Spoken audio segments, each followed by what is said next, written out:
Okay, so we're gonna be going over anterior part of the forearm, the flexor part of the forearm.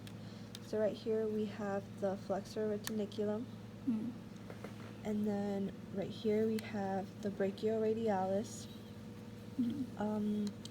What's this under? This is the extensor carpi.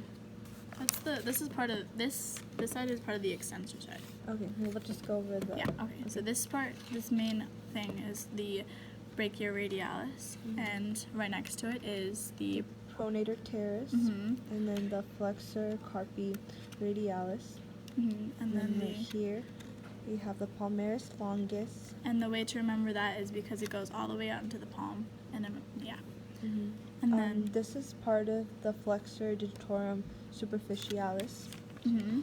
But then right here we have the flexor carpi ulnaris, and it goes all the way to the ulnar bone. Now, if we remove these, we just took off the digitorum flexor digitorum superficialis, and that is the superficial layer.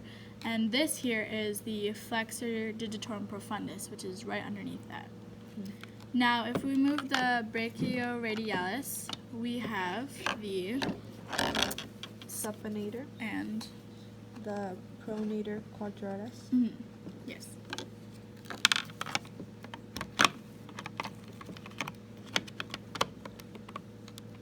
Okay.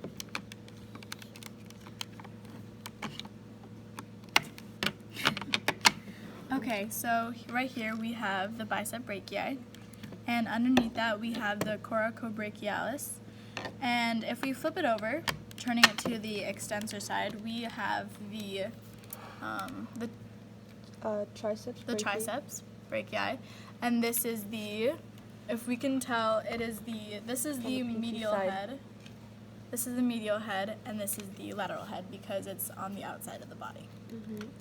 Now, if we continue doing the extensor side, we see here that we have the anconeus, which connects to the extensor digitorum. And the way I remember this is because it is connected to most of the digits, and sometimes our fingers are called digits. So the extensor digitorum. And the one next to it is called the extensor digiti minimi, and it's the smallest one of them all. So, and it connects to the pinky, which is why minimi.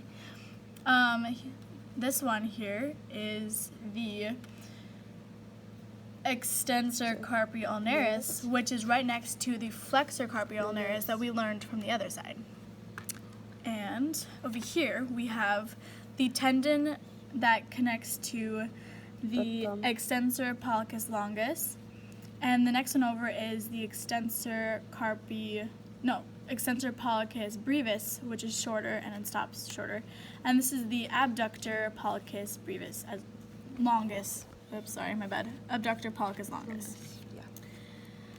Now, if we keep going, then we see the extensor carpi radialis brevis, which is shorter than the extensor carpi radialis longus. Now, the way we can remember that is this is the brachioradialis, so then this is also radialis.